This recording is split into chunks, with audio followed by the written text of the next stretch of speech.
Bismillahirrahmanirrahim. Bismillahirrahmanirrahim. Assalamualaikum warahmatullahi wabarakatuh. Waalaikumsalam warahmatullahi wabarakatuh. Innal hamdalillah nahmaduhu wa nasta'inuhu wa nastaghfiruh wa na'udzu billahi min shururi anfusina wa min sayyiati a'malina. May yahdihillahu fala mudilla lahu wa may yudlil fala hadiya lahu. Asyhadu an la ilaha illallah wa asyhadu anna Muhammadan abduhu wa rasul. La nabiyya ba'd. Alhamdulillahirabbil alamin. Segala puji syukur hanya milik Allah Subhanahu wa taala. Karena dengan Al-Qur'an kita bisa berobat, dengan Al-Qur'an kita bisa menyembuhkan diri sendiri sesuai ayat dalam Al-Qur'an, wa nunazzilu minal Qur'ani ma huwa shifaa wa rahmatul lil mu'minin wa la yazidul zalimina illa khasara. Dan dalam ayat lain, ya ayuhan nas qad ja'atkum mau'izatun min rabbikum wa shifaa'un lima fis sudur wa huda wa rahmatul lil mu'minin. Kedua ayat Al-Qur'an ini menegaskan bahwa Al-Qur'an bukan hanya hudan, bukan hanya petunjuk bagi orang yang tersesat, bukan hanya petunjuk bagi kita semua yang mencari pertanyaan tentang kehidupan, tentang hukum-hukum dalam Islam, namun Al-Qur'an menjadi syifa. Al-Qur'an menjadi senjata yang ampuh untuk menghancurkan semua penyakit-penyakit yang ada dalam diri kita, terutama dalam hati, dalam jiwa setiap muslim dan muslimah. Dan Al-Quran juga sebagai mukjizat yang luar biasa, mukjizat yang luar biasa yang dipakai oleh Rasulullah SAW dalam melindungi dirinya, membentengi dirinya. Banyak Al-Quran, ayat-ayat Al-Quran yang dipakai, yang dibaca oleh Nabi untuk doa-doa perlindungan, seperti surah Al-Falaq dan surah An-Nas. Bahkan kata Nabi SAW, ketika diucapkan oleh Nabi maka selawat semua, sallallahu alaihi wasallam Nabi Muhammad.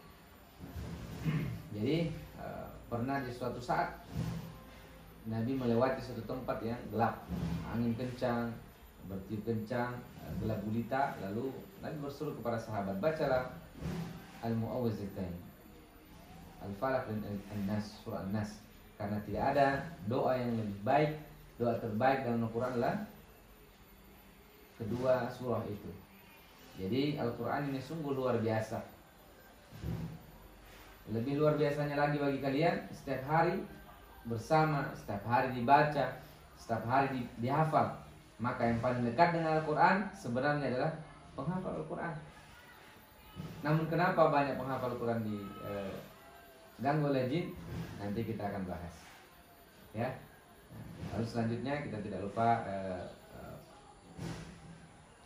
mengirimkan salam serta salawat kepada junjungan kita Nabiullah Muhammad SAW, suri tauladan kita semua. Beliaulah yang memberikan cahaya Islam sehingga kita dapat cicipi sampai sekarang, sampai berabad-abad lamanya. Dan Rasulullah SAW telah mencontohkan cara untuk menghadapi gangguan-gangguan jin, sihir, dan segala was-was dari syaitan, bahkan permasalahan-permasalahan jiwa, bahkan medis pun. Rasulullah SAW beberapa kali menunjukkan bahwa dalam Islam sudah ada tuntunannya. Ada orang gila yang nabi ruqyah, ada orang gila yang nabi ruqyah sembuh, ada orang anak bayi yang sedang kemasukan setan lalu diruqyah, ada yang sering lupa bacaan salat lalu ditepuk dadanya. Dan banyak hadis-hadis yang menjelaskan bahwa Nabi pernah meruqyah para sahabat. Bahkan dalam hadis sahih juga Nabi meruqyah Abu Hurairah. Abu Hurairah sakit dan dijenguk oleh Nabi. Wahai Abu Hurairah, maukah kamu saya ruqyah sebagaimana Jibril meruqyah saya? Kenal Abu Hurairah? Pasti kenal namanya karena sering baca hadis. An Abi Hurairah radhiyallahu anhu qala qala Rasulullah SAW, dan seterusnya. Itu diriwayatkan oleh Abu Hurairah. Abu Hurairah ini selalu mencari hadis, kan? Keliling mencari hadis Rasulullah. Beliau terkenal dengan sebutan Abu Hurairah karena dia bapak dari kucing, sangat cinta dan sayang kepada kucing, sampai kucing itu tidur di bajunya sini, di lengan bajunya. Jadi disebut Abu Hurairah. Abu Hurairah ini sakit, dan beliau ini adalah sahabat Nabi, jadi dijenguk oleh Nabi. Ditanya, maukah kamu saya ruqyah sebagaimana Jibril meruqyah saya? Ini menunjukkan bahwa Jibril meruqyah juga Nabi. Nabi diruqyah dengan bacaan Bismillahirrahmanirrahim, wa min kulli syai'in yudhik, wa min syarri kulli nafsin aw 'ainin hasid, Allahu yashfi Bismillahirrahmanirrahim. Itulah yang sering saya baca saat ketika orang meruqyah seorang yang sedang sakit, atau sedang orang yang sedang diganggu jin, atau orang-orang yang sedang was-was. Jadi kalian mungkin tidak pernah melihat, tidak pernah mendengar hal-hal yang aneh di luar sana. Banyak sekali. Ada WhatsApp dari orang Jepang, selalu mendapatkan bisikan-bisikan, seolah nyata. Bisikan-bisikan. Nah, bisikan-bisikan inilah bisikan-bisikan setan. Ketika Al-Quran tidak masuk ke dalam hatinya, tidak perdengarkan, maka dikalahkan dengan suara-suara setan. Ketika suara Al-Quran masuk ke dalam hati, maka inilah yang akan mengalahkan suara-suara setan tersebut. Nah, untuk di awal-awal, karena banyak santri baru, maka yang harus kita jelaskan lebih awal, harus paham dulu hukum dari ruqyah tersebut. Karena nanti kalian ada keraguan dalam hati. Inilah yang menghalangi Al-Quran masuk ke dalam hati kalian ketika dibaca Al-Quran. Inilah yang menghalangi keyakinan kalian dengan Al-Quran. Padahal Al-Quran ini tidak mungkin salah. Al-Quran tidak mungkin tidak menyembuhkan, karena sudah jelas dalam Al-Quran pasti menyembuhkan. Ketika dia tidak sembuh dengan Al-Quran, jangan harap sembuh dengan yang lain. Ketika Al-Quran tidak sembuh, berarti bukan masalah di Al-Qurannya, berarti masalah dia yang mendengarkan Al-Quran. Apakah tidak yakin, apakah tidak apakah lebih kuat keyakinannya dengan pengobatan lain atau dengan pengobatan Al-Quran, ya. Nah, sekarang kita harus juga paham nanti di pertemuan ini apa saja yang bisa disembuhkan dengan Al-Quran, ya. Apa saja yang bisa disembuhkan dengan Al-Quran. Sebagai pendahuluan bahwa Al-Quran ini bukan pengobatan sebab akibat. Tahu sebab akibat? Kalau kita sakit kepala, kita beli obat. Kenapa beli obat? Sebabnya sakit. Sakit kepala. Berarti belinya obat apa kalau sakit kepala? Obat sakit kepala, ya. Kalau Al-Quran, kita berobat dengan Al-Quran itu bukan seperti itu. Al-Quran itu minta kepada Allah Subhanahu wa Ta'ala. Bukankah ketika kita mendekatkan diri kepada Allah, lalu Allah ridho kepada kita, maka doa-doa kita dijabah, ya kan? Nah, ini bentuk ikhtiar yang luar biasa. Ketika kita minta kepada Allah, maka siapa yang sembuhkan? Fa idza maridtu fa huwa yashfi. Ketika kita sakit, ketika aku sakit, maka siapa yang menyembuhkan? Allah Subhanahu wa Ta'ala. Jangan bersandar kepada sebab. Jangan menganggap yang sembuhkan saya adalah dokter. Jangan menganggap yang menyembuhkan saya adalah tabib. Jangan menganggap yang menyembuhkan saya adalah obat. Jangan menganggap yang menyembuhkan saya adalah peruqyah, bukan. Yang menyembuhkan kita adalah Allah Subhanahu wa Ta'ala. Kenapa kita harus meyakini hal ini? Karena memang sudah seperti itu. Dari awal kita berobat harus paham, oh, obat ternyata menyembuhkan saya Allah Subhanahu wa Ta'ala. Barangkali kita hanya minum air putih, kanker kita hilang. Ternyata kita sadar ada kanker dalam tubuh. Kita minum dengan penuh keyakinan, kita bacakan Al-Quran, hancurkan kanker itu. Itu bukan 1, 3, 4, 5, ya, banyak sekali terjadi keajaiban-keajaiban dengan pengobatan Al-Quran.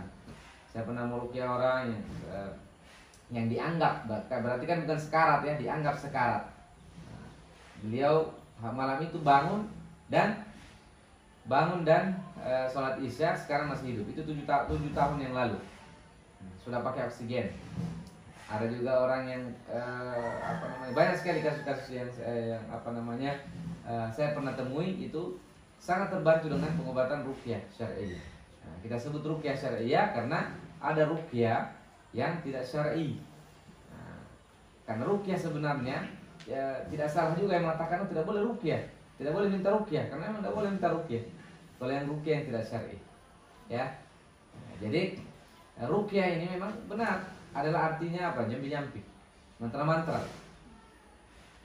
Karena bahasa Arab memang gitu. Bacaan yang ditiupkan adalah ruqyah. Ruqyah ini sudah ada sebelum Islam datang. Jadi harus paham, ya. Ruqyah ada sebelum.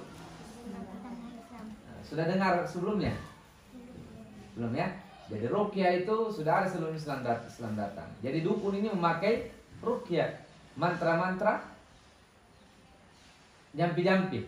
Maka sahabat Nabi mengatakan, ya Rasulullah, dulu kami sebelum Islam datang mengobati dengan cara ruqyah.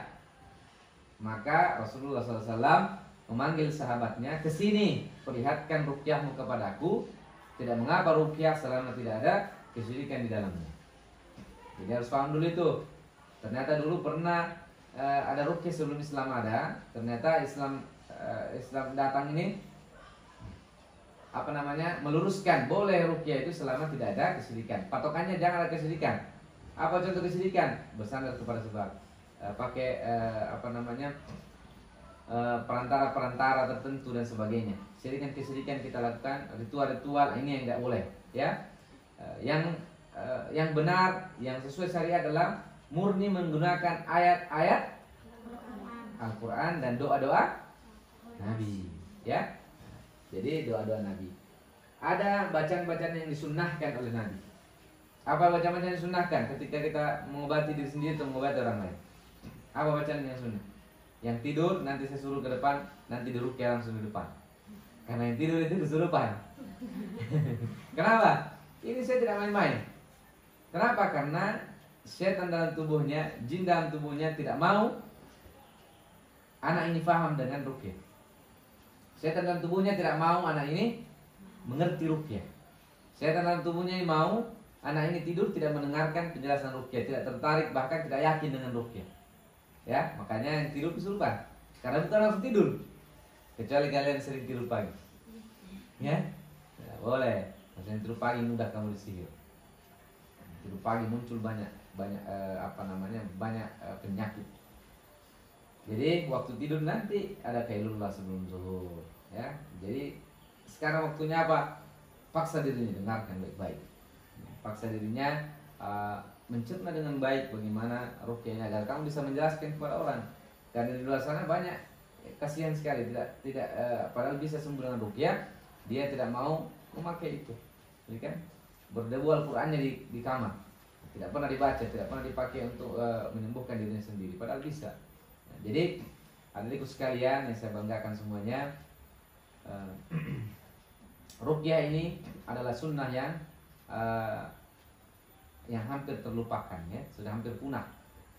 Di akhir zaman, alhamdulillah, di beberapa tahun yang lalu, beberapa tahun sebelumnya ini sudah banyak pengkaderan ruqyah, tapi belum seberapa dibanding dukun-dukun yang beredar.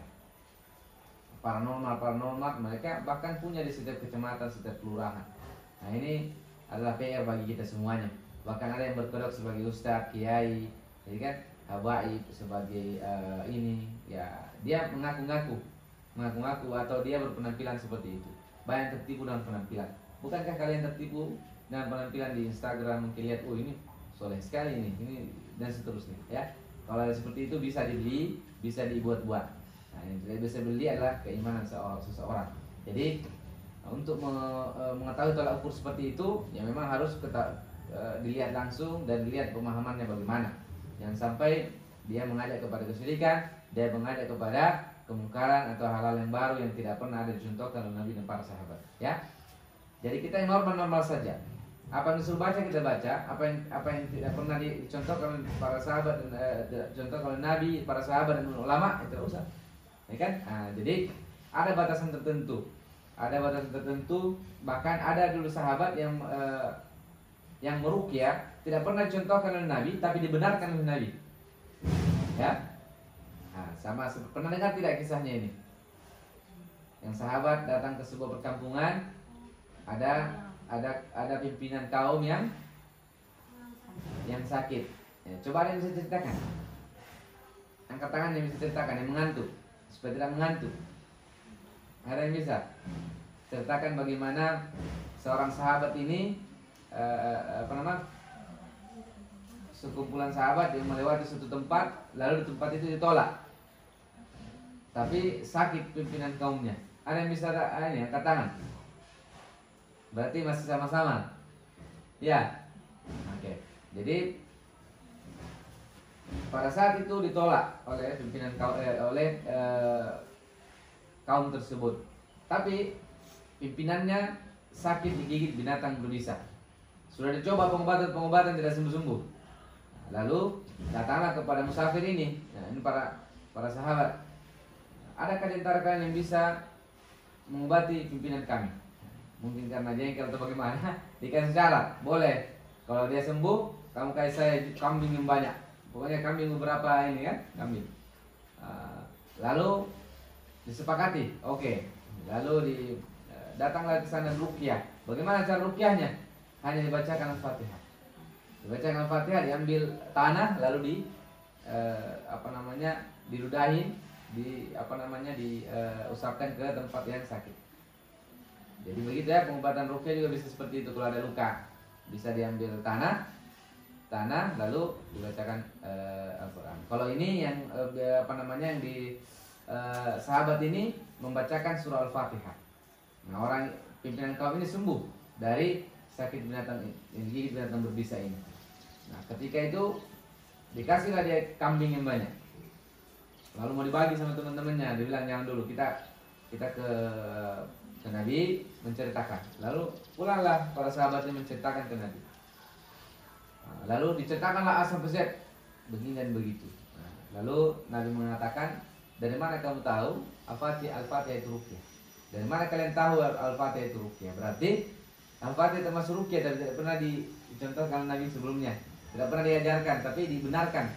Nah, jadi ada yang dicontohkan Nabi, ada yang dibenarkan oleh Nabi, ada yang dibiarkan oleh Nabi. Ya? Lalu Nabi minta bagian dari kambing yang diberikan itu. Ayo kita sama-sama makan. Nabi minta bagian yang disukai dari kambing tersebut. Jadi itu satu kisah yang menjelaskan bahwa jangan ragu dengan bacaan Al-Quran yang kita baca. Walaupun Al-Fatihah kalian semuanya hafal, tapi itu bisa kalian yakini, bisa kalian betul-betul mengimani ayat Al-Quran tersebut, itu bisa luar biasa. Ya, baca Al-Fatihah, ingat, ada pengobatan seperti ini. Atau temannya sakit, cari paracetamol.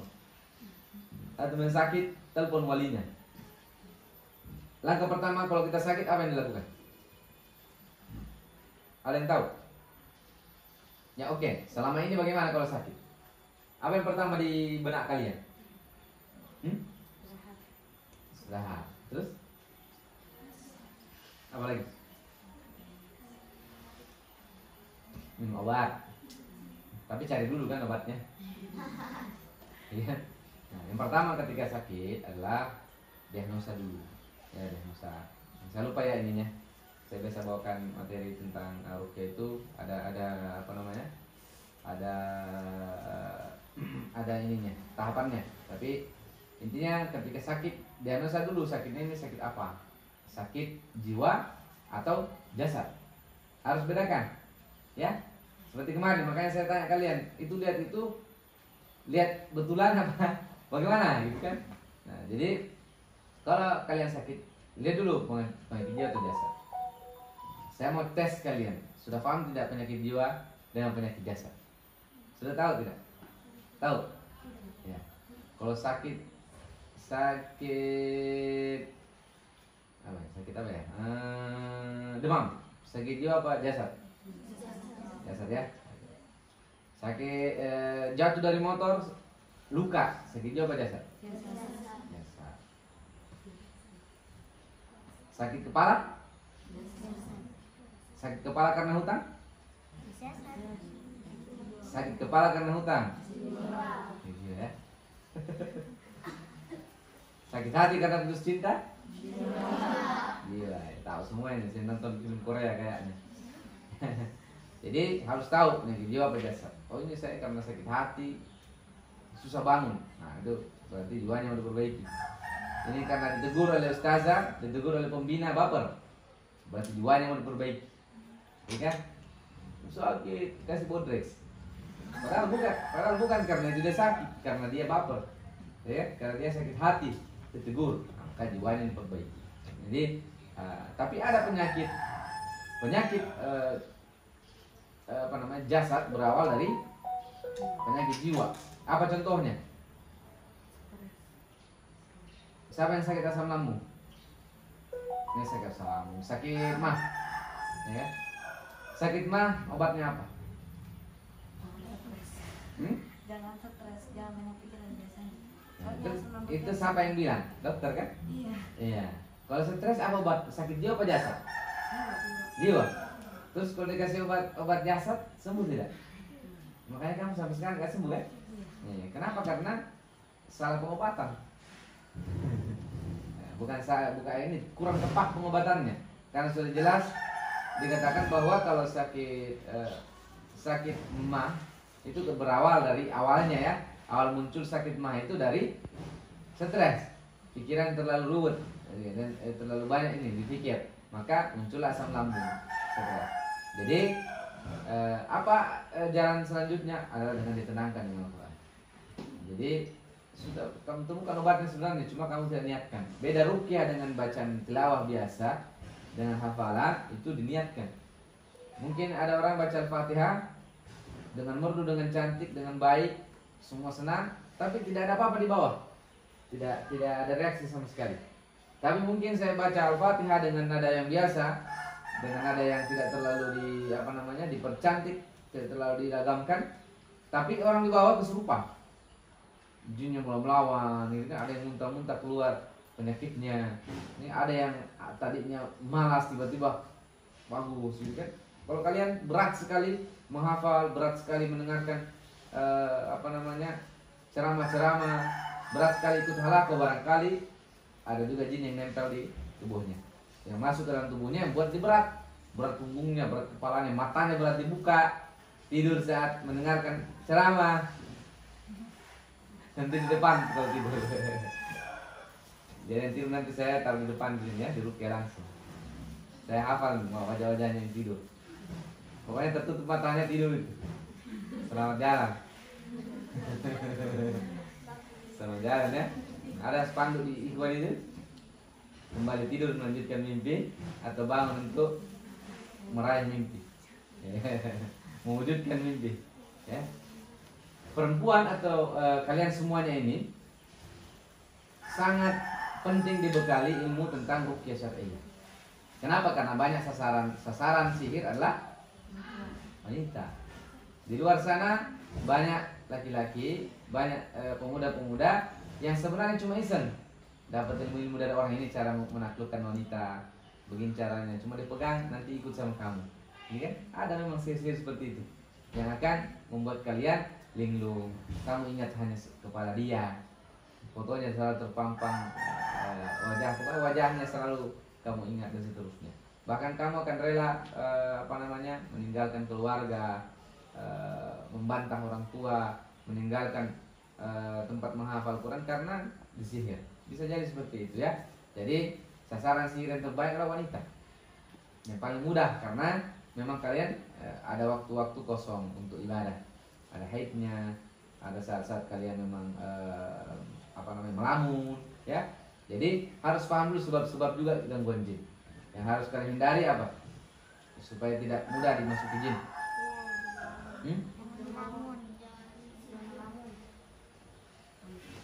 Apa? Banyak ya? Banyak. Nah, jadi intinya utamakan ketika pagi baca zikir pagi dan petang. Betul ya? Itu membentengi diri. Tapi kenapa baca zikir pagi petang tapi tetap kesurupan? Karena jinnya sudah dalam. jadi jinnya melemah. Kalau nggak ada lagi zikir, bisa jadi misinya berhasil buat gila atau buat buat sakit, tidak menghafal Quran lagi.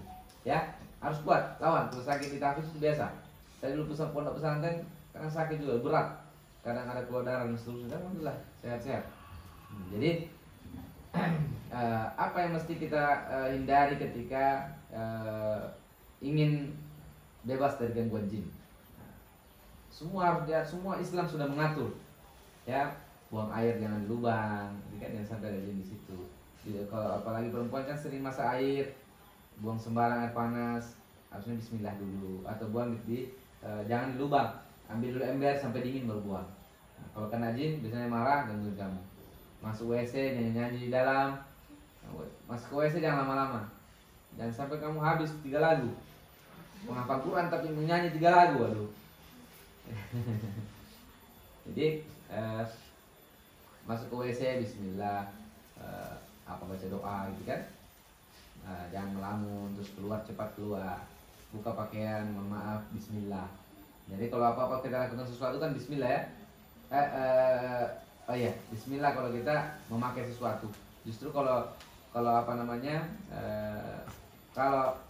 pakaian justru dilepas itu bismillah supaya pandangan jin tidak melihat kita saat membuka pakaian. Kenapa? Karena mereka bisa jadi cinta juga.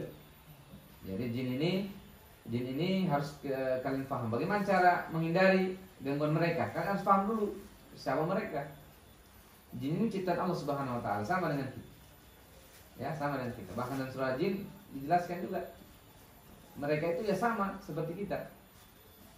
Ada yang menempuh jalan yang benar, ada yang muslim, ada yang kafir. Ya, dia menempuh jalan yang berbeda-beda. Ada jin fasik, tidak paham sama sekali, masuk ke dalam tubuh kalian. Ada yang memang jin muslim juga, tapi jin muslim yang fasik. Bukankah banyak Islam KTP? Ketika mencuri cek KTP-nya Islam, ya kan? Ketika dia narkoba Islam, ketika dia membunuh Islam. Kenapa KTP-nya yang Islam? Bukan hatinya yang Islam, ya kan? Jin juga seperti itu. Ada yang mengaku soal jin muslim, muslim dan muslim fasik. Karena kalau jin muslim yang baik tidak mungkin masuk ke tubuh kalian. Jadi dalam surah jin juga dijelaskan bahwa mereka ini ada laki-laki juga, ada perempuan. Wa annahu kana rijalun minal ins ya'uduna bi rijalin minal jin. Sama apa? Wa zaduhum rahaqa. Ada sekumpulan wa annahu kana rijalun minal jin wa annahu kana rijalun minal ins, ya kan? Ada sekumpulan laki-laki dari kalangan manusia. Apa lanjutannya? Wa annahu kana rijalun minal jin fazaduhum rahaqa. Dan ada minta perlindungan dari laki-laki dari kalangan jin. Ya'udzuna birijalin minal jin fazaduhum rahaqa. Jadi laki-laki dari kalangan jin minta perlindungan. Dari laki-laki dari manusia ini minta perlindungan kepada jin. Nah, jin ini tidak menambah kecuali hanya kesesatan. Ya, menambah dosa saja. Jadi dalam Islam haram meminta bantuan kepada jin. Ya, haram meminta bantuan kepada jin. Jadi adik-adikku sekalian, dalam pengobatan, dalam perlindungan diri, kita harus tahu kita harus berlindung dari siapa dulu. Dari setan, dari kalangan jin, setan dari kalangan manusia. Jadi setan di sini sifat. Setan itu sifat. Bisa disematkan kepada manusia, disematkan kepada jin, disematkan kepada hewan yang tidak baik dalam bahasa Arab. Kalau setan dari kalangan jin, jin yang jahat, makanya disebut setan. Kalau manusia yang jahat namanya setan dari kalangan manusia. Jadi jangan berpatokan setan itu setan, iya. Bisa jadi jin, tapi setan di kalangan jin. Ya, jadi jin itu bisa menampakkan diri, tapi tidak dengan bentuk asli. Tidak ada yang bisa bentuk asli kecuali Nabi SAW. Ya, bisa jadi juga yang kamu lihat itu bisa jadi jin. Mereka pernah juga datang dalam bentuk manusia, kan? Pernah juga datang dalam bentuk manusia. Ada juga bentuk seorang anak kecil, seorang orang dewasa. Sahabat-sahabat juga pernah ketemu. Bahkan ada yang mencuri di Baitul Mal itu jin. Abu Hurairah jaga Baitul Mal 3 hari berturut-turut datang mencuri kurma. Ditangkap oleh Abu Hurairah. Ditangkap. Tapi Abu Hurairah ini melepaskannya walaupun sudah 3 kali tangkap. Yang ketiga dilepas karena diajarkan satu amalan. Ditanya Abu Hurairah, maukah kamu saya ajarkan satu amalan? Ketika kamu baca, maka kamu tidak akan diganggu jin, mengganggu setan 1 hari itu.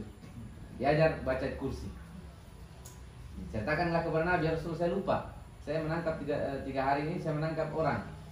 Diajarkan saya baca ayat kursi. Dia bilang, dia benar tapi dia itu pendusta. Maksudnya yang dia katakan benar tapi jin itu pendusta, ya. Dan Rasulullah SAW pernah juga mencekik jin. Pernah dengar tidak? Tidak, ini harus tahu juga.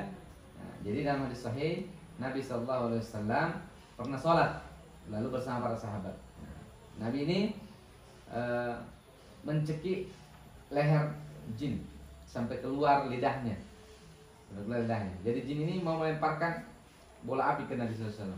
Lalu membaca doa perlindungan, padam apinya. Lalu dicekiklah leher jin ini. Lalu setelah sholat, sahabat bertanya, ya Rasulullah, kenapa tadi ada gerakan lain? Tangannya bergerak gini kan? Maka dijelaskanlah, tadi itu saya mau diserang oleh jin. Saya diserang oleh jin. Tapi saya justru merasakan dinginnya lidahnya. Sekiranya saya tidak mengingat doa saudaraku Sulaiman, tahu Nabi Sulaiman? Ya kan? Apa doa Nabi Sulaiman? Jangan ada yang melebihi jangan ada yang melebihi keistimewaannya dalam misalnya menaklukkan jin dan sebagainya, gitu ya. Jadi kenapa? Karena khawatir ada manusia lain yang menyalahgunakan seperti itu, karena Nabi Sulaiman itu semua jin tunduk sama dia, ya. Nabi SAW menghormati, katakan sekiranya saya tidak mengingat dari saudaraku Sulaiman, maka saya ikat jin ini di tiang masjid. Pernah dengar? Nah, tiang masjid lalu dimaini oleh anak-anak Madinah. Ya. Jadi ada hadis seperti itu. Berarti jin bisa menyerang, bisa ini juga. Jadi apa yang harus kita lakukan? Baca doa pelindungan. Dan yang paling terpenting jangan takut. Kenapa harus jangan takut?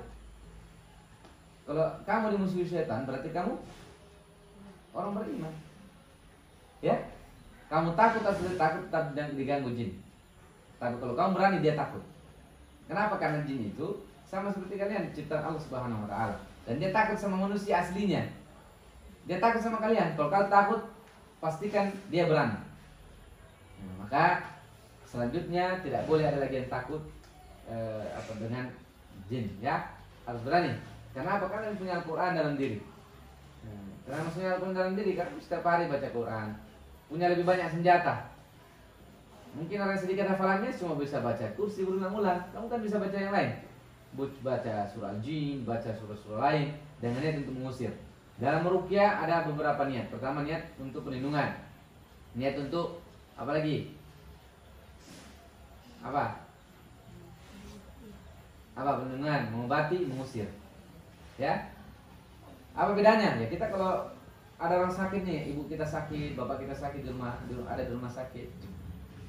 Ya bacakan Quran dengan niat apa? Mengobati. Ada orang kesurupan, apa niatnya? Mengusir. Ya, niat untuk mengusir. Kalau kita takut apa baca?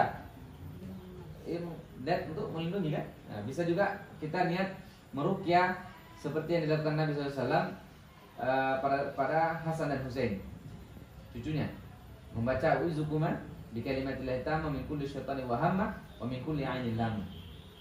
Diruqyah oleh Nabi agar dilindungi dari setan dan dari pengaruh ain. Ain bahaya juga ya. Nah, kalau kamu menguji, dulu kita kenal harus selalu menggunakan Masya Allah ketika melihat orang. Karena ada sahabat dulu dipuji ketika dia mandi, dilihat kulitnya yang putih oleh temannya, dikatakan, oh kulitmu lebih putih mulus melebihi perempuan yang dipingin, perempuan yang tidak pernah keluar. Seketika dia pingsan jatuh, ya kan? Nah, dibawa ke Nabi SAW menegur,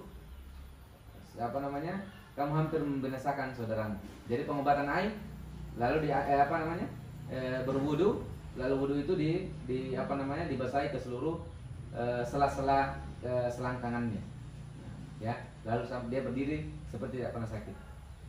Untuk pengobatan air. Nah, kamu wudu lalu bagaimana caranya kalau kita tidak tahu, ya?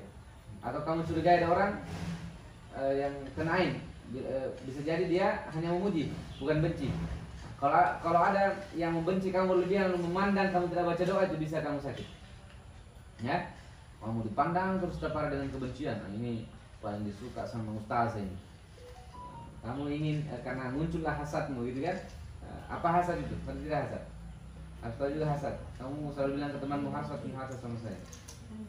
Nah, hasad itu kamu ingin nikmat yang dirasakan oleh saudaramu hilang. Ya, apa nikmat yang dirasakan? Cantik dia begini, gitu kan? Kamu nggak suka dia begitu, pintar, sering setoran hafalan, seterusnya, itu muncullah hasad. Kamu lihat terus dia dengan kebencian, maka dia bisa sakit. Ya, maka bagaimana caranya? Harus selalu baca doa perlindungan. ya, melihat sesuatu yang indah. Ada doa yang diajarkan kemarin terakhir saya dengarkan, ternyata bahkan beliau mengatakan, Syekh Wahid Abdul Salam Bali, beliau mengatakan bahwa yang kita katakan selama ini keliru tentang Masya Allah, ya kan? Keliru tentang Masya Allah itu, ayat itu bukan untuk sebenarnya untuk kena melindungi diri dari ain. Saya hafal juga, mulai hafal doa itu, Allahumma barik fi hadza syai'in wa barik alaih. Allahumma barik fi hadza syai'in wa barik alaih. Kita mendoakan keberkahan dengan doa itu. Allahumma barik fi hadza syai'in wa barik alaih, atau doakan keberkahan dengan Allahumma barik alaih, barakallahu ini barakallahu fikum dan seterusnya. Jadi intinya yang terpenting adalah kita selalu mendoakan keberkahan kepada tempat, karena bisa kenaan juga tempat, kendaraan, apalagi diri kita sendiri, jiwa yang sering lupa dan lalai, ya. Apalagi seorang perempuan, yang utama apa? Iman dijaga. Gampang masuk setan, apalagi yang gangguan jin, jangan sekali-kali kamu banyak pelanggaran, ya. Tahan dirinya, jangan banyak bikin maksiat, ya. Yang paling utama kalian menjaga keimanan, ketakwaan kepada Allah Subhanahu wa taala, menjaga ketaatan, menjaga hafalan, menjaga lingkungan terutama, karena susah. Banyak yang saya lihat sudah keluar dari tahfiz al-Kautsar ya dengan berbagai alasan ya. Karena kan tidak mungkin juga semua bisa bertahan sampai akhir. Ada yang mungkin setahun, mungkin dia istiqomah. Dia sangat senang di sini, tapi ibunya sakit mungkin jadi keluar. Atau karena ada masalah tertentu dia terbawa suasana keluar gitu kan. Atau ada ujian sekolah dia keluar, atau dia ada niat melanjutkan ke tempat lain keluar. Tapi saya pantau-pantau di media sosial, ada yang suaranya bagus sekali, ternyata sudah jadi penyanyi mungkin ya, penyanyi medsos, sudah main TikTok. Gitu. Dia yang dulunya dia pakai cadar, sekarang sudah buka cadar lalu berbicara, sudah pede sekali berbicara di media sosial. Ya, jadi perubahan yang mungkin bagus di luar sana, tapi untuk jadi penghafal Quran harusnya dia harus menyelesaikannya. Dan memang kenapa kita buatkan wadah untuk belajar jadi pembina, belajar nanti barangkali kamu nanti buat tahfiz sendiri sudah bisa. Yang depannya perempuan di rumah, kamu kan menikmati, bisa mencetak penghafal Quran, bisa ini, alhamdulillah, bisa mendidik anak-anakmu, lalu bisa juga ikut bersama para penghafal Quran. Nah itu yang penting harusnya. Kalian harus semangat, harus aktif, jangan sampai menunggu piket saja mau aktif, jangan. Harus perlihatkan saya bisa. Tidak ada orang langsung hebat, harus latihan dulu ya. Nah itu kira-kira beberapa pemahaman penting tentang ruqyah. Lalu yang tidak kalah pentingnya, kalian harus bisa menjawab ketika ditanya. Kan ada hadis yang menjelaskan bahwa ada 70.000 umatku yang masuk surga tanpa hisab, kecuali dia tidak minta ruqyah, tidak berobat kai, dan dia yang bertawakal kepada Allah Subhanahu wa taala, ya. Tidak tatayyur. Ya, tidak tatayyur. Jadi pertama, dalam hadis ini sudah benar ruqyah di situ. Tapi ruqyah dalam bahasa kita harus tahu bahwa ruqyah itu adalah jampi-jampi, mantra-mantra dibaca oleh dukun, bukan ruqyah syariah sebenarnya di situ. Nah, jadi orang salah paham ruqyah apa ruqyah. Dia enggak paham, kan bahasa Arab sudah ada ruqyah. Ruqyah itu sebelum Islam datang sudah ada. Nah, jadi dan tidak mungkin ruqyah disandingkan dengan kai dan tatayyur. Tatayyur kan kemaksiatan, ruqyah sunnah. Nabi lakukan, sahabat lakukan, Nabi anjurkan juga. Ya, jadi kalaupun di situ ruqyah, berarti ruqyah yang menyandarkan kepada sebab. Nah, dia bertawakal kepada sebab dan seterusnya. Jadi di situ harus kamu bisa jawab. Nah, intinya kalau pendapat ulama ya berbeda-beda. Ada pendapat ulama yang memang full, jangan minta diruqyah. Nah, ada yang pertengahan, ada yang membolehkan. Kalau Ustaz Khalid Basalamah dalam YouTube-nya saya pernah dengarkan, beliau ini membolehkan, ya. Membolehkan, bahkan beliau menganjurkan untuk ruqyah, ya. Jadi masalah ruqyah ini, kalau kalian tidak mau ruqyah, bilang aja berobat dengan Al-Quran. Boleh tidak berobat dengan Al-Quran? Boleh. Jadi untuk menghilangkan polemik, biasanya orang tidak mau ruqyah tapi dia lebih percaya kedokteran yang harusnya ada obat kimianya, ada babinya di dalam, mungkin ada mengandung babi, mengandung narkotika, dia mau. Jadi kan ada juga dia nggak percaya ruqyah tapi dia percaya paranormal. Nah, dia percaya dengan orang-orang pintar di kampungnya. Nah, itu yang jadi masalah. Jadi kalau tidak mau ruqyah, berobat dengan Al-Quran, gitu ya. Oke, selanjutnya mungkin barangkali ada yang mau ditanyakan. Ini dulu di awal-awal biar kalian tidak terlalu penuh nanti bingung. Yang penting paham dulu tentang bagaimana ruqyah, tadi hukum-hukumnya, bagaimana sejarah-sejarahnya, apa hubungannya dengan dunia santri. Ruqyah itu penting. Jadi saat sakit bagaimana, apa yang dilakukan? Ya harus berusaha bagaimana caranya mengobati diri sendiri. Prakteknya bagaimana? Nabi Shallallahu Alaihi Wasallam ketika ada sahabat yang sakit, kata Aisyah, Nabi itu menempelkan tangan kanannya lalu membacakan doa-doa. Allahumma rabban nas adhibil ba'sa isfi anta syafi la shifa illa shifa shifa la yaghadiru saqama. Dengan mantap, dengan berani, dengan yakin. Kamu harus yakin. Ketika ada sakit lakukan itu, jangan panik. Atau kamu sedang sakit jangan panik. Ketika was-was baca doa-doa. Bismillah, bismillah, bismillah.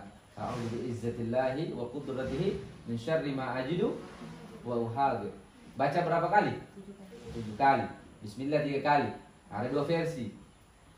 Bismillah, a'udzu billahi wa qudratihi. Ada juga a'udzu billahi bi'izzatillahi wa qudratihi min syarri ma ajidu wa uhadhir.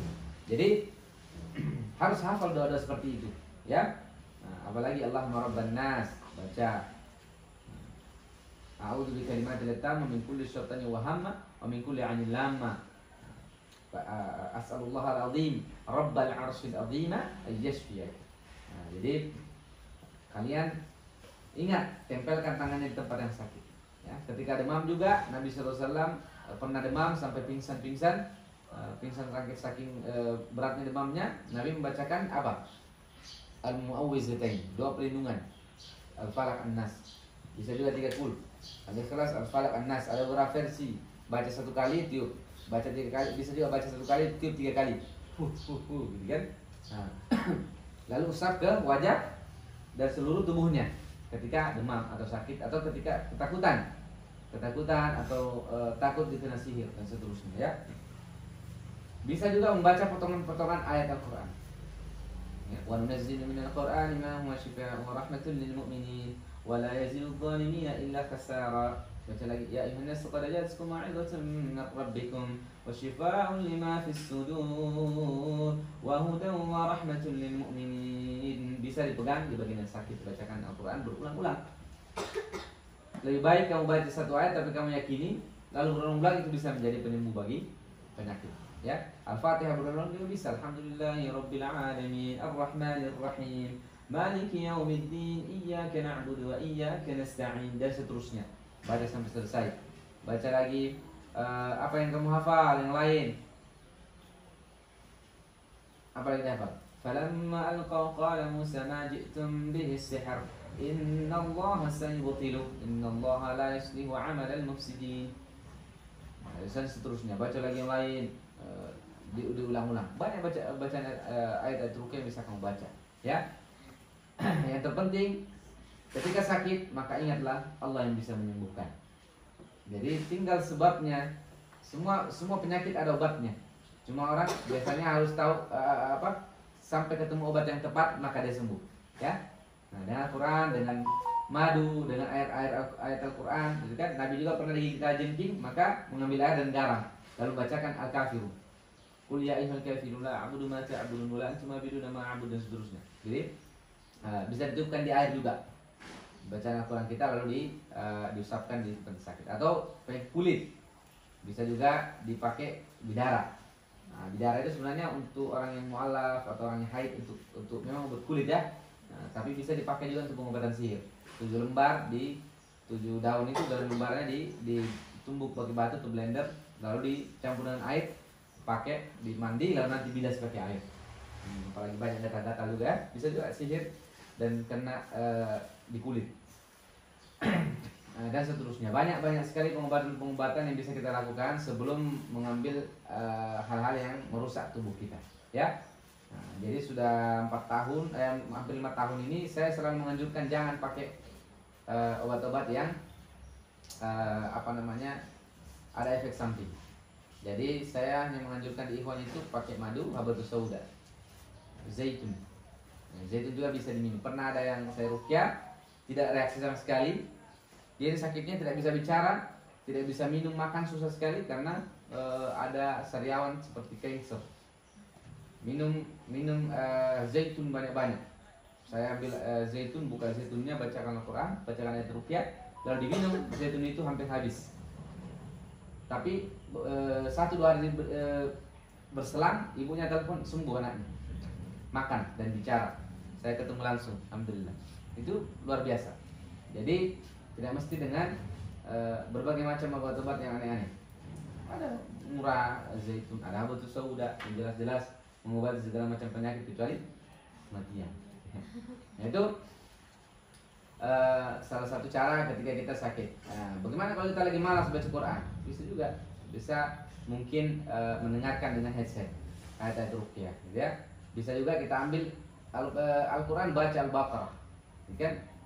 Kalau kamu selalu ruqyah tapi reaksi terus, barangkali di sini tidak sembuh, maka baca surah Al-Baqarah. Karena surah Al-Baqarah membuat setan lari dari rumah dan sihir tidak akan menguasai orang baca surah Al-Baqarah, ya. Kalau kamu baca Al-Baqarah, maka tukang sihir itu kelabakan, kalah, mati kutu, ya. Kamu siapa yang surah hafal juz 1? Siapa yang hafal juz 1? Angkat tangan. Siapa yang hafal? Yang pernah ujian juz 1 siapa? Jadi harus pede, ya. Bedakan hafal, namanya manusia kadang-kadang lupa, ya. Intinya pernah hafal juz 1 siapa? Nah, itu kalau sudah hafal juz 1 harusnya jadikan itu senjata yang luar biasa. Saat kamu takut, saat kamu sakit, baca Al-Baqarah untuk niat kesembuhan, karena ada keberkahan di sana. Baca Al-Baqarah itu keberkahan, ya. Cara lain lagi untuk mengobati diri sendiri dengan cara membaca Al-Quran di air lalu ditiupkan lalu diminum, ya. Tiba-tiba demam, sakit, baca Al-Fatihah di air lalu minum, ya. Pernah lakukan ini? Pernah, ya? Oke. Jadi itu beberapa menjelaskan tentang ruqyah, karena sudah jam 10 mau Jumatan. Jadi saya buka beberapa pertanyaan lalu kita lakukan ruqyah, ya. Nah, sebenarnya ruqyah itu face to face, 1 lawan 1. Tapi karena kalian banyak, kita mau deteksi adakah jin dalam tubuhnya, ya. Saya bacakan Al-Quran, niatkan kalian untuk kesembuhan, jangan niatkan untuk kesurupan. Niatkan untuk sembuh dari gangguan jin, ya. Niatkan untuk sembuh dari gangguan jin. Coba, siapa yang mau bertanya? Silahkan. Ustaz, mau nanya. Ya. Kalau misalnya buat pengobatan ain ya, karena airnya itu kita nggak tahu dari siapa. Apa boleh betul kalau misalnya air wudhu kita aja, terus kita pakai sendiri tapi atas kayak diwakilkan gitu. Niatnya untuk mewakili orang-orang karena kita nggak tahu gitu yang airnya siapa, itu apa boleh? Mewakili? Misalnya kita nggak tahu yang air kita itu siapa. Jadi kita wudhu sendiri. Habis itu kita niatin bahwa ini tuh wudhunya orang-orang yang main kita, apa itu boleh? Beda. Oh, gitu. Jadi kalau pengobatan ain, ya yang utama adalah kita mengambil bekas dari orang yang kita curigai. Maka dikatakan ketika kamu diminta untuk berwudu, maka berwudulah. Maksudnya itu kalau ada yang minta curigai kamu itu kasih, ya kan? Nah, tapi kalau tidak dapat, tidak tahu, baca ruqyah. Bisa juga meruqyah air lalu kita usap ke tubuh biar sehat, biar jinnya nempel situ bisa. Tapi kalau untuk mewakili orang nggak bisa, ya. Apa lagi? Ayo bertanya silahkan. Sesuai dengan pengalaman hidupnya atau lihat orang lain yang bermasalah. Ada nggak? Ayo silahkan. Ayo. Kalau nggak ini saya nanya.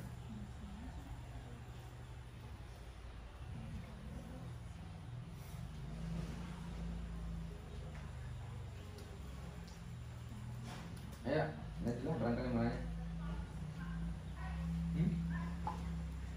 Jangan bisik-bisik, nanya. Malu itu berbuat maksiat. Kalau bertanya, jangan malu. Kan disuruh nanya.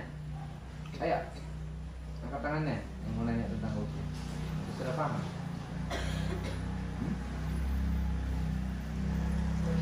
Ya? Ada? Ayo coba. Ayo. Nanya. Tidak lagi pertanyaan. Dua kemungkinan, tidak paham atau memang tidak tertarik dengan materi ruqyah. Ayo bertanya silakan. Oke, tidak lagi bertanya ya. Nanti boleh kalau yang mau bertanya lewat tulisan silahkan saja. nanti di pertemuan berikutnya bisa dibahas lagi ya, karena ya kesibukan saya jarang untuk masuk mengisi materi rukyah.